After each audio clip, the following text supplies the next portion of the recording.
Alam niyo, hindi lang isang magandang bagay ang nagpapangiti, nagpapasaya sa isang tao, kundi doon din sa pagpaparamdam.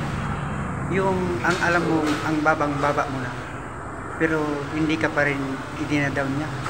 Bagkus pa, inaangat ka, inaalalayan.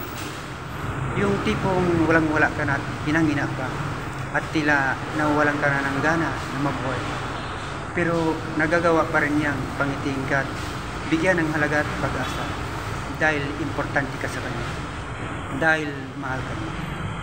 Yung ang turing sa'yo hindi lang kaibigan, kundi kapatid, at itigit pa nga dyan dahil mahal ka na. Ang taong mahalaga ng mapagkumbaba, mabait at mabuting tao yan, at huwag mo basta-basta isuko iyan ipaglaban. Welcome, Siya Prince. Maligaya kong harapin ang una kong kabanata sa Siya. Ito ang yugto ng aking buhay, Siya. At akin ang kakalimutan ang noon na natin mga anak na utong. Maraming salamat sa inyo, mga kaibigan. Salamat po. Salamat po sa inyong panonood at pagtangkilik sa The Lobster Secret.